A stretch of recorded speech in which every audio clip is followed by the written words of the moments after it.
Почнуваме со вестите. Градоначалниците на Штип, Пробиштип, Свети Николе, Лозово, Карбенци и раководството на хидросистемот Злетовица во рок од 30 дена треба на владата да ја дадат конкретна анализа зошто не се користи водата за пиење од овој модерен систем за водоснабдување. Градоначалникот на Штип Благој Бочварски е оптимист дека проблемите ќе се решат и дека штипјани веќе во 2018 година ќе може да пијат вода од овој систем, со што воедно ќе се намалат и сметките за водата за пиење. Посебно тело ќе истражува зошто пропаѓа еден од најмодерните системи за водоснабдување во Источна Македонија. Пета година од хидросистемот Злетовица вода за пиење добиваат само Свети Николе и Пробиштип, додека најголемата општина Штип не ја прифаќа водата.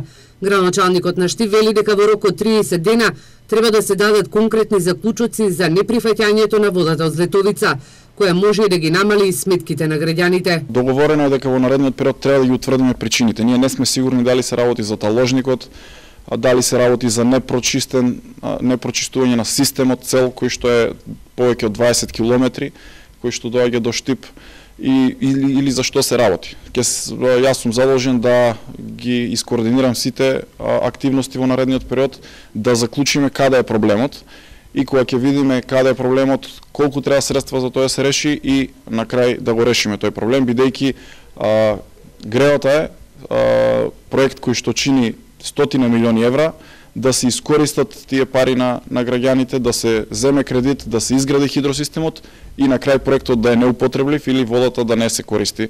Штип со кредит од јапонска џајка ја реконструираше филтер станицата, но во изминатиот период не се користеше водата од Злетовица, токму поради нејзиниот квалитет. Според досегашните истражувања се покажало дека доаѓа премногу матна вода за да се преработува и за таа толку матна вода треба огромни средства за да се преработи и да се доведе во една состојба за користење.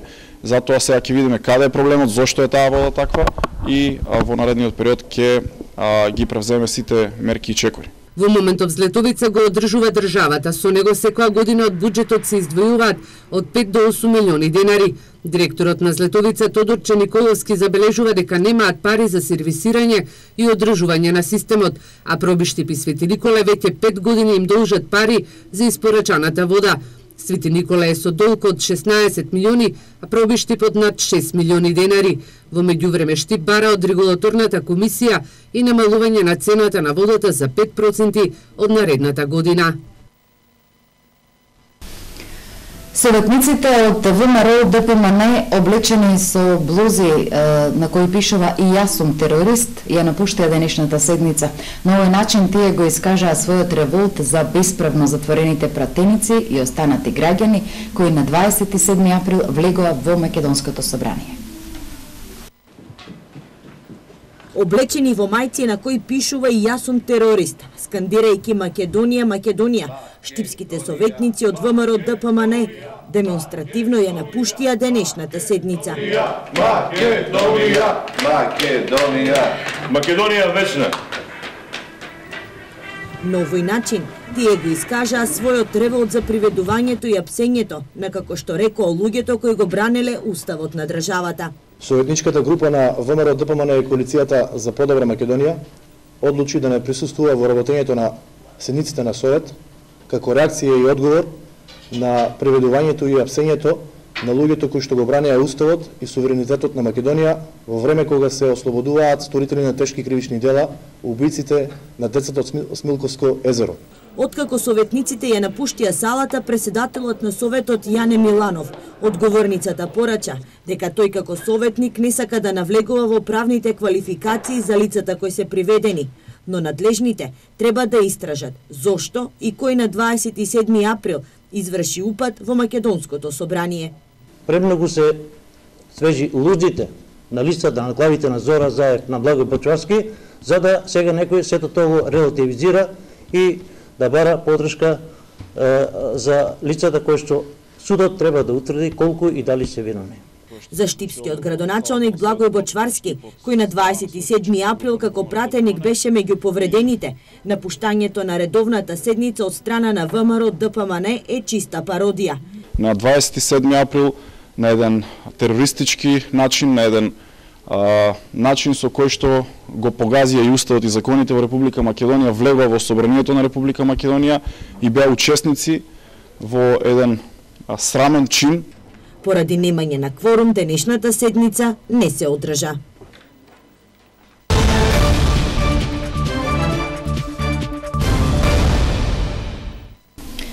Текстилниот кластер води кампања за да ги мотивира младите да се вработат во текстилните конфекции. Во секое време во Штип има отворени најмалку 100 работни места во оваа текстилна гранка.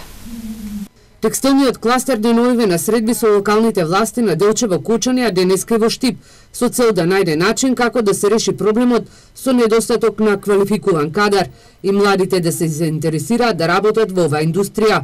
Председателката на текстилниот кластер Маријана Перковска вели дека преку кампања сакаат да го променат ставот на младите за текстилните конфекции, а исто така ќе се бараат и реформи во средното стручно образование. Реформите не се во делот на наставната програма, затоа што тоа помалку или повеќе успеавме да го направиме.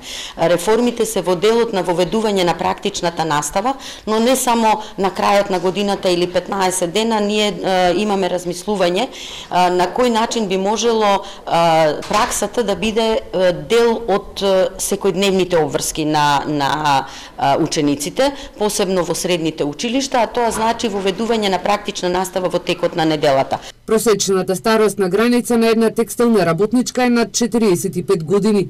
Анализите покажуваат дека овој кадар недостасува. Една анализа, мислам дека имаше една најава за турска компанија која што планираше да вработи 5000 луѓе, меѓутоа тоа се откажа затоа што има недостаток. Работа во моментот има доста, работа ќе има и се повеќе, така да таа бројка не можете да кажете колку е. Во Штип во секое време најмалку 100 работнички недостасуваат во текстилните конфекции. Оваа гранка вработува околу 35.000 работници, а во наредниот период ќе и требат промени со цел да се одржи и да биде атрактивна за младите. Сдруженијето на штипските пензионери заврши со доставата на огревните дрва за сите кои платиле за оваа сезона. Ке се прават списоци и за дополнителна достава, а плаќањето ќе може да се реализира на 3 рати. Сдруженијето на пензионери за Штип и Карбинци ги испорача огревните дрва за сите пензионери кои платиле огревни дрва за оваа гревна сезона. Председателот на Сдруженијето Александар Захариев истакнува дека граѓаните, ако не се задоволни од дрвата, можат и да рекламираат. Да ги обавестам нашите членови на Сдруженијето на пензионери Штип дека со за вчерашниот ден испоруката е целосна извршена. Што значи цирка имаме околу 4000 дабови дрви испорачено и околу 3000 бука.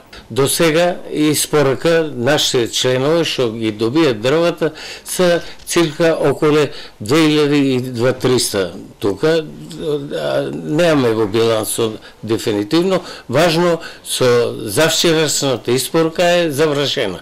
Ке се прават и нови договори за достава дополнителна за огревни дрва за оние граѓани кои допрва сакаат да се снабдат со дрва. Цената за оваа година останува иста. Ке правиме нов договор, апелирам до нашите членове кои што не се е снабдил и ако му требе плюс дотур, ако не му стигат, да се јаве кај благајнико на 3 рати. На 3 рати цената е иста, 2900 со 3000 денари, со тоа испоруката ќе биде промптна, што значи за 2 до 3 дена ќе ги добијат нашите членови. Захариев нагласи дека во наредниот период веќе ќе се прават договори за огревни дрва за следната грејна сезона, но цената на огревните дрва нема да биде иста. Сепак, плаќањето граѓаните што ќе порачаат дрва преку Сдруженијето на пензионери ќе можат да го реализираат на рати. Штипското комунално предпријатие ИСЕР деновиве се соочува со невиден вандализам. Непознати сторители ги уништуваат кантите за отпадоци. Последниот случај е пријавен во полиција. За кратко време ова појава више е почеста. 2 пати на овој терен имаме бутење на овој контейнер во реката Отиња. Не знам што е мотивот, али не е добро бидејќи се работи за чистота, се работи за контейнер кој служи на граѓаните. Не знам кој е мотивот за се ова прави. Имаме бутење на кошчиња во река Отиња, на повише места кај Туш исто се повторува бутење на контейнери, кај Бања Кежурица во река од Брегалница исто така 2 контейнери имаме. Така да ова не е добро за фактички за градот, бидејќи контейнери кои поставуваме служат на граѓаните и не знам кој е мотивот да се ова прави. Значи мора да престане ова е некоја игра фактички што не чини и треба да престане да не се дешаваат овие работи. Моштите на Свети Олимпија столпник за кој се верува дека имаат исцелителна моќ ќе бидат изложени в сабота во Новоселската црква во Штип. Во сабота Светата црква и верниците го чествуваат споменот на Свети Олимпиј столпник, празник востановен во чест на светителот, за чии мошти се верува дека имаат исцелителна моќ. Дел од моштите или поточно прст од неговата рака се чуваат во црквата во Штипско Новосело, успение на Пресвета Богородица, а секоја година на празникот се изложуваат за верниците да се поклонат и помолат за исцеление. Некаде околу 30-тите години од минатиот век се донесени во Новосело од Света Гора, бидејќи главата на семејството Момчиджикови бил многу познат трговец, а и соработник со манастирот Кутлумуш, кај што денес се чува и исто главата на Свети Олимпиј столпник. Тие во знак благодарност монасите му го подариле прстот кој стоел долго време кај нив од голема силна вера нивниот син Васил, кој иако не бил со богословско образование, на 50-60 годишна возраст бил ракоположен за свештеник, малку време бил овде свештеник во Штип и тогаш ги подариле моштите на црквата Успение на Пресвета Богородица. На 9 ги вадиме да се поклонуват и повикуваме нашите верници во поголем број да дојдат да се поклонат, да побарат од Свети Олимпиј столпник милост, да побарат помош од Бога. Моштите на Свети Олимпиј се чуваат во манастирот Кутлумуш на Света Гора. Во Штип во 30-тите години од минатиот век ги донел главата на семејството Момчикови, познат трговец од Штипско Новосело, на кој монасите од Света Гора му ги дале, а подоцна неговиот син кој станал свештеник ги подарил на Новоселската црква. Од нашите сограѓани новоселци знаеме дека кога моштите биле во семејството Момчиджикови дома кај нив, редовно на денешен ден на сабота, на 9 на денешен ден доаѓале свештеници, служиле служба, биле отворени моштите за народ да ги целива, но ете, еве сега подолго време се кај нас овде во Успение на Пресвета Богородица. Свети Олимпиј столпник се празнува како светец, кој поголем дел од својот живот го минал како испосник.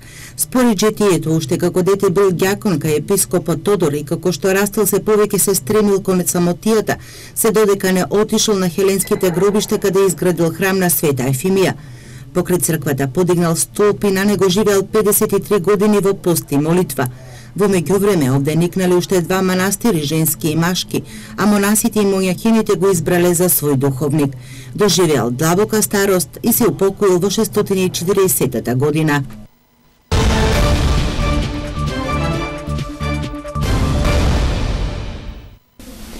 Во делот за спорт, пинг-понг. Заврши есенскиот дел во сениорската Суперлига на Македонија во пинг-понг, во кој екипата на шампион ЕФА се наоѓа на 3-то место. Трето место освои младинската екипа на шампион ЕФА на државното екипно првенство на Македонија, што се одржа во Прилеп. Без никаква финансиска помош, без спортска сала, со самофинансирање и со катодневни тренинзи дури во Свети Николе, пинг-понгарите на шампион ЕФА од Штип постигна изворен резултат во Суперлигата на Македонија.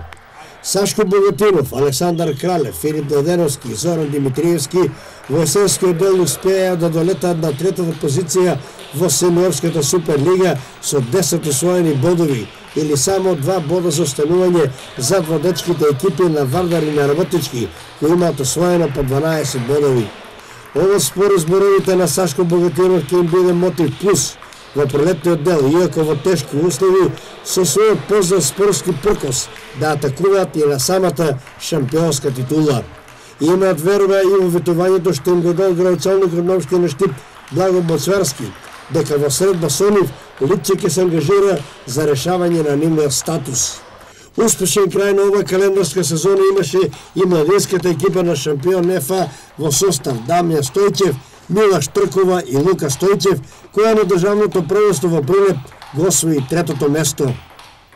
Во конкуренција на 8 екипи поделени во две групи, шампион НФА го освои првото место во својата група и во крстувањето со тимот на Винспин од Виница загубија, иако при резултат 2:2, Лука Стојќев имал на два пати меч топка, но загубил.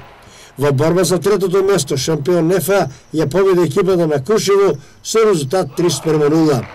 Инаку интересно за екипата на шампион НФА настапува Мила Штркова, која според пропозициите има право да настап и тоа го прави мошто успешно. Овде го заокружуваме вечерашното издание на информативната програма. Благодарност за вниманието, почитувани гледачи. Ви предстои продолжен празничен викенд, нека ви биде пријатен. За многу години нека е утрешниот празник Свети Климент Охридски. Утре во текот на денот ќе имате можност да ги проследите флеш вестите, а веќе во сабота комплетниот дневник. Поздрав од дежурната екипа и пријатен празничен викенд.